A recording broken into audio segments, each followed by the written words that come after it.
There is no world, no spinning sphere in this galaxy or any beyond where Kevin Durant is the greatest of all time. Not a chance. When it comes to the GOAT debate, everyone has their picks. LeBron James and Michael Jordan are the most popular choices, while some argue for Bill Russell or Kareem Abdul-Jabbar. I can respect any of those names in the conversation, but one player who simply doesn't belong is Kevin Durant. Here's why. This might be the biggest knock against Durant and the strongest argument against his GOAT case. He's the perfect example of choosing the path of least resistance, ultimately costing himself a shot at true greatness. Like every villain, there was a turning point in his story, his shift from hero to villain.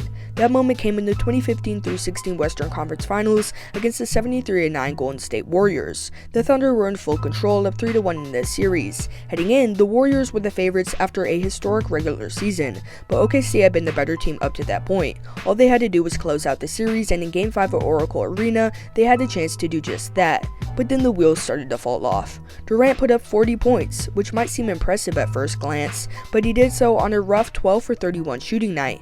Meanwhile, the Splash Brothers combined for 56 points, leading Golden State to a crucial win that kept their season alive.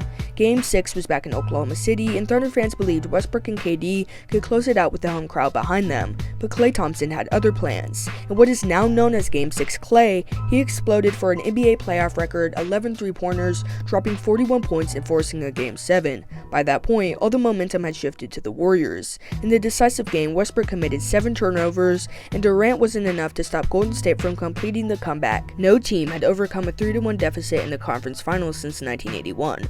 The Warriors were a historically great team. Unfortunately for OKC, they became part of history too, just not in a good way, as they became the 10th team in NBA history to blow a 3-1 lead. Durant didn't take that loss lightly. He couldn't shake the bitter feeling of losing. At this point in his career, he had already won an MVP, secured 4 consecutive scoring titles, and made 6 All-Star appearances. But none of that mattered to him as much as one thing: becoming a champion. To be fair, the Thunder had built strong chemistry, especially with the duo of Russ and KD. They had already experienced success, including a trip to the 2012 NBA Finals where they faced LeBron's Miami Heat. Despite winning Game 1, they lost 4 straight, falling short of the ultimate goal. Durant had been this close to a championship, but not close enough. And that's where KD ran into a dilemma. Every player in the GOAT conversation has at least one championship, and in most cases, multiple.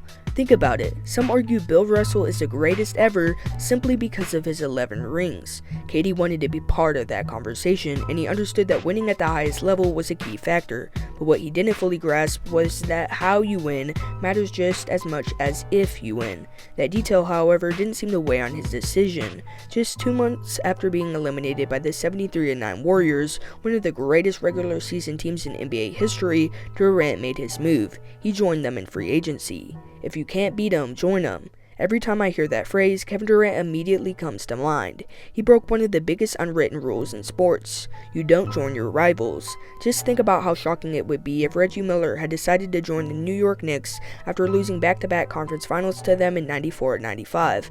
That would have been unthinkable.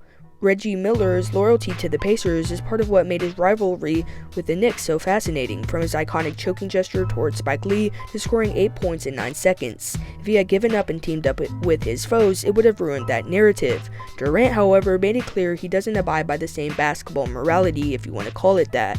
As expected, the 2017 Warriors won the championship in a way you'd anticipate after adding the best player from their conference rival. They faced no worthy challengers during that championship run, sweeping the Trailblazers, Jazz, and Spurs, and losing 1 game to the Cavs in the finals. The problem was that it felt like neither the league nor the fans were on his side. The Thunder were understandably bitter, especially Russell Westbrook, who had several heated moments with Durant during the regular season. Thunder fans booed him loudly, and the rest of the NBA community largely disapproved of his decision. The only fans who seemed pleased were Warriors supporters, who had plenty to celebrate as Golden State swept the 2018 NBA Finals, giving Durant 2 championships. While I believe those rings count towards his legacy, they can't be weighed as heavily as LeBron James leading the Cavaliers to a title in 2016. LeBron's run featured monumental moments, like his chase down block on Andre Iguodala, which only happened in competitive series. By joining the Warriors, Durant diminished the competitive energy in the league. Plus, many people consider being the best player on your championship team crucial, but when you're surrounded by all-time greats like Steph Curry and Klay Thompson, it becomes difficult to demonstrate that you're truly the number 1 option. If you thought Durant's situation was bad before, it only gets worse for his GOAT case. While many people focus on his decision to leave the Thunder and join the Warriors, the years following his time in Golden State tell a worse story, because he left the Warriors in search of yet another super team. In July of 2019, Durant signed with the Brooklyn Nets, teaming up with Kyrie Irving and then later James Harden to form a Big Three. Despite the addition, Durant never made it past the second round as a Net. Frustrated by the limited success and Kyrie's off-court issues, which hindered their partnership, Durant decided to leave yet again, this time relocating to the Phoenix Suns. The Suns had just reached the finals, making this move align perfectly with Durant's pattern. He goes to whatever team is winning. Now we're watching how this latest chapter unfolds. But his time so far with the Suns has been disappointing, and it's definitely impacting his legacy. Another thing that hurts his case as an all-time great is the pattern of success that teams find after he leaves. Look at the Thunder. They're now the best team in the West, with SGA as an MVP frontrunner and a stockpile of draft picks. The Warriors, they won another championship in 2022 after KD left to find a new challenge, as Steve Kerr put it. Even the Nets, while not contenders yet, have at least been able to reset and start fresh. It makes you wonder, would the Suns be better off without him?